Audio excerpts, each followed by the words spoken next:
Hey everyone, and welcome to the Oz Culture Podcast, where today I've got two new friends that I've made. You could say something. No, we'll just sit here and look pretty. That's what we'll do. I mean, you could do that too, but the audio listeners won't know what the fuck Oh, is true. that. Oh, gosh. So, hello, guys. Hello. Hey, I have, to the left of me, I have Anthony. Hello. And to the right of me, I have Denise, a series regular on our show. Yeah, but this is new to me, so This is new to Anthony. I feel very honoured. Are you honoured about what we're going to be discussing? There is no honour in what we're going to Oh. We'll see how we go. I take it you're not a big fan of the movie we're reviewing, which is Free Guy, the movie starring Ryan Reynolds as Ryan Reynolds, Yep. playing what you'd about expect from Ryan Reynolds. So what do we overall think of Free Guy? I will say it's very fun. I did enjoy the CGI. A lot of great effects, a lot of great work with the visual effects team. Kids will definitely enjoy this kind of film, but at the same time, it just felt like it didn't know what it was, didn't know exactly what audience. It felt like it tried to cater to almost every audience. And then you get this weird mishmash of like really silly things that kids will like, but then you'll have swearing and sexual jokes and What was this movie rated? I can't even tell. Yeah, I don't know. It's like in between PG and MA. Like it's really. So it's M. Oh yeah. Well, that explains a lot. I'm glad we clarified that. Well, overall, I think Free Guy is The Matrix for toddlers. Oh yeah. So if you have anyone that doesn't understand The Matrix, you can show them Free Guy, and then you can be like, that's what The Matrix was, but a little bit more subtle. It kind of felt like walking into a baby's world. You know, everything's very clean and open and sanitized, you know, the Truman Show kind of feel. But as it progressed, there were just so many scenes that were cringy that would pull me off from, you know, following the story and connecting to any other characters. But yeah, it was title cringe. Cringe. Yeah. Just one word review from Anthony. Now Anthony can leave. Now that we said that. No. We'll analyze the crap out of it. Free Guy's plot is about an NPC, a non-playable character, that grows a conscience and realizes he's in a video game. I like the concept, what they're trying to say with, you know, NPCs, what happens when you give them more autonomy, actual independence, if they are actually like, you know, AIs that can think for themselves. It just made me think like it's almost like The Sims, but if they had storylines that they could control on their own. And, but they kind of do, right? They just don't really level up and progress as you... This movie, for me, made me grow a conscience. So now when I play Grand Theft Auto, I'm not going to just run down random NPCs because now I know they're people. Oh, wow. Or when I play like Roller Coaster Tycoon, I'm not going to like build a theme park, build the roller coaster, and then purposely leave a gap so that the roller coaster falls off and kills people. That's the point of the game. But they're real people. We are going to be spoiling the movie as well, so feel free to just let loose. So what I liked about this movie, it does have fun vibes. It uses Mariah Carey's fantasy song in ways I didn't think I needed in a movie. It does look like Ryan Reynolds is enjoying the movie. I mean, I'd enjoy being in a movie paid millions of dollars to just play myself as well. Yep, exactly. I like that this movie borrows a lot from movies that I do like. Oh, this reminds me of that movie. Why am I not watching that movie? Oh, because I'm busy watching this. I should go watch that movie when this finishes. Like, you had movies like They Live with the use of the glasses to unveil this video game world. Oh yeah. You had Inspector Gadget vibes with the whole weapon selection stuff that Ryan Reynolds does. Obviously, we've mentioned The Matrix. Personally, one thing that I really enjoyed about the movie is how they cut from real life to the animation on the screen. When it's a view of the players, and then you can see the monitor and the actual gameplay, it looks animated. It doesn't look like you know, when the shot is in the actual game world. Yeah, and they purposely made it look really creepy as well. Yeah.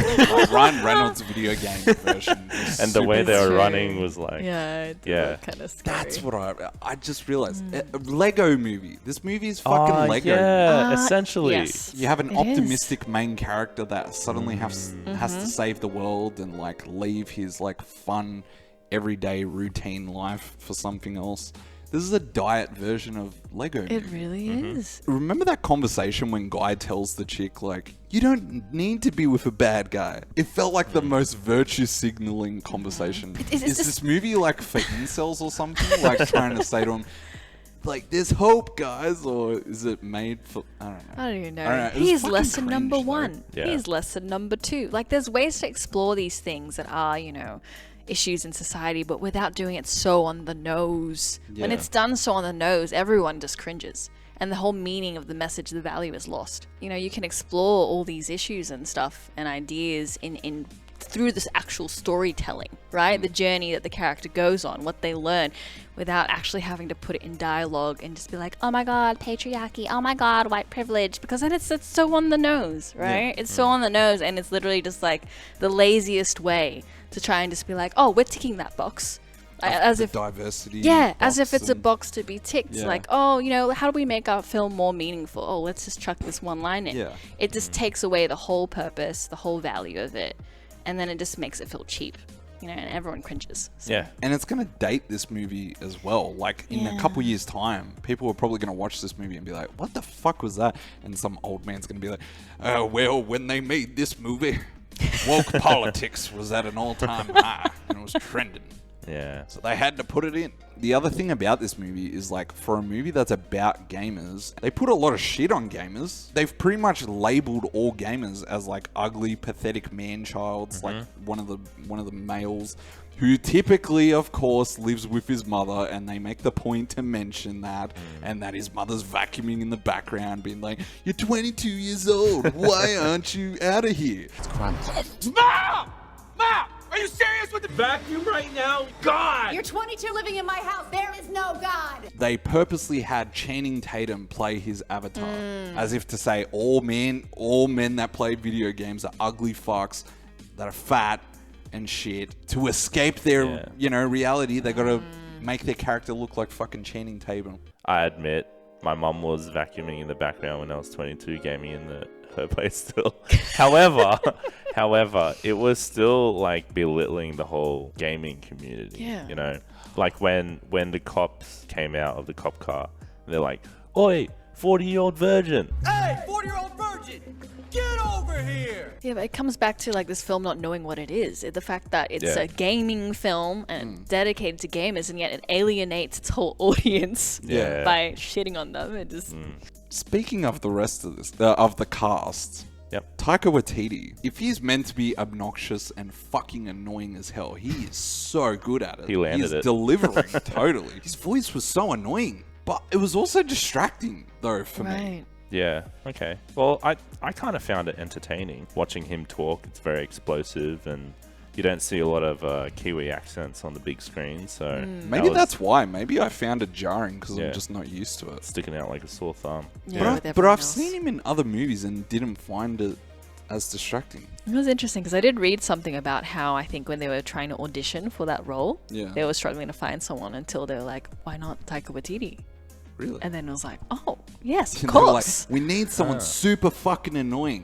Why has no one recommended Taika Waititi? Well, he did play the role of a really annoying and obnoxious CEO. You know, money is on his mind, but his accent, I don't know. I loved his accent when he said "brew" and like, Yeah. Punk. Oh, when those words popped up. "Well, I get was- out, punk." One of the things that was interesting, all the women were like, oh my god, he's so hot. He's also a really cute guy. And not just the face, you know, but like the whole thing. Also, he's like crazy hot. Oh my god, totally. I hit those pixels hard. Wait, hold on a second. They're sexualizing the male character. I thought it wasn't right to sexualize characters. I thought we were all about not sexualizing female characters, but now it's okay to sexualize male characters. I don't know, man. I don't know. That's a step back again. That's a step back. It is like- a double standard. If the roles were reversed and the lead character was a fucking female, and those YouTubers were like, oh my god, she's so hot, man. Like, I just want to do stuff with her and this and that. Fucking Twitter, all those fuckheads on Twitter would be whinging and complaining that it's sexualizing a female character. But here, it's totally fine. No one's going to complain about it. Well, I'm not going to complain about it because it's a shit movie anyway. The YouTubers, like, worshipping guy that is rising above the ranks, and during the whole montage when he's becoming stronger, and one of the YouTubers says Guy is a symbol of hope, and I was just like, fuck this movie, bro. If they're playing so good, no one's going to say, oh, he's our hope or whatever it was. A symbol of hope. A symbol of hope. Like, come on. People are going to be like, how the fuck did he get up to that level? Or yeah, like, they're going to be like, you know, oh, he's a hacker, fuck you. He's hacking, or like, oh, That's tell us it. how you got there or whatever. Like, the gaming community is a lot less what Hollywood depicts it as. The movie feels to me like, you know, an executive corporate goon Yeah. played Grand Theft Auto for like 5 minutes and then fucking went off and thought he knows everything about video games. Like, Yeah. you can tell. That's It's it. got that vibe, man. Absolutely. Yeah, it That does. vibe, like when your dad tries to understand something you're passionate about and they don't get it at all, and you have to sit them down and be like, you just don't get it, man. Like, why didn't we see PewDiePie, Markiplier, Mr. Beast, Matt Pat, you know, people that actually cater to a really wide audience Yeah. base? Yeah. Instead, they've got, like, you know, Pokimane, and her audience base is, like, older men, simps. They're not. They're like, okay, just- the range is like 9 for Pokemon. It's like, okay, it's like 12-year-olds and 40-year-olds. yeah. And then there's some like 20 whatever year olds who are like suffering from no sex or what. I don't know. Hey, Sorry, man. we're not gonna virgin shame we're virgin anyone shaming. on my Yeah, show. exactly. Yeah. But the reason why I say that is because I hate Pokemon. So. Yeah, but even kids hate Pokemon. My brother, who loved the movie Yeah. anyway, enjoyed it because, yeah, like we said, all the good things Yeah. about it. He also cringed at the thought of her being in it. So, it's like, And how old's your brother? he's 12. Oh. So your 12-year-old brother found this movie to be cringe. Yeah, well, he's the best. Imagine okay? how So- I would fucking feel. Just seeing YouTubers. I knew straight away as soon as I was watching, I was like, they actually got real YouTubers because these are the fucking worst actors I've ever seen. They have to be real YouTubers. That's just a perfect case of, I don't understand the audience. Why don't we just hire gamers to be in the fucking movie? They got to sign that deal. They got paid big time, probably. I have one more point from a systems engineer perspective. When Taika Waititi, I can never really Taika Waititi. Taika Waititi. Okay, when he goes down to the server room and he starts axing the servers. Yes. That was a big cringe point for me because, you know, usually in a large gaming company, they usually wouldn't host their servers in their build, have them in separate data centers, disaster recovery. So if there's something wrong with the servers, that would go down availability zone in another either country or state. Where's the other city? Is it on this server or that one? It's not that simple. And I think they have so much money. I don't know why they didn't invest in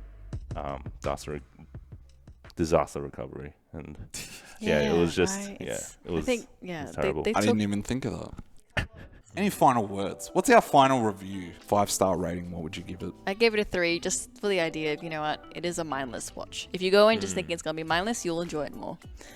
Yeah, true. Fair enough. Anthony? I give it a 2 because I thought it was cringe. But the CGI I bet that CGI, the special effects team really, you know, put a lot of work. There was a lot of scenes like the cascading of the walls and the car driving through. I bet that was a big thing to pull off. The part where Ryan Reynolds has like jump boots and the buildings are moving and all that kind of stuff. That was amazing.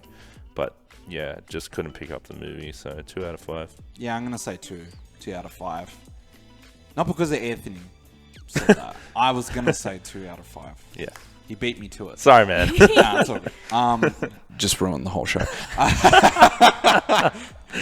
I'm going to give it a 2 out of 5 because it's just, I don't know. It's like, I've seen Ryan Reynolds do this shit so many times and it's like, it's the same fucking crap. Like, I can just watch Detective Pikachu or Deadpool 1 and 2 and I get way more out of it. If I didn't write notes about this movie for the sake of this review, I would not be able to remember anything about this movie other than the lines of dialogue that I thought were absolute fucking cringe. And the fact that the movie hired YouTubers, which is abundantly clear by their lack of acting skills. I just think that this movie represents a lack of originality in Hollywood, a lack of understanding the audiences, and a lack of true love. This is like if Detective Pikachu was not made well towards, like it didn't have the love for its and understanding for its fans, which it did. And I liked Detective Pikachu. Not even that big of a Pokemon fan, but I felt like that movie understood gamers way more than this shit did. If you want to watch a good video game movie, I would much rather prefer to watch Ready Player One. Yes. Which pretty much did this exact same thing way better. Really oh, yeah, did. 100%. It really did. I was just thinking that. Yeah, Ready Player One. the movie did it better, and the book is fucking amazing as well. Check those out. And if you want films that deal with, existentialism and, self-awareness in way more subtle or profound ways, then just rewatch the Matrix trilogy, because the Matrix 4 is coming out soon, which we are going to review. I am definitely going to review. I don't know if these guys will be there, but I will review it. And that's the show. So if you enjoyed the show, give us a like and subscribe and check us out on all available platforms. Thank you guys for being on the show. Thank you for having us. All Michael. good, bro. And free guy. Trash.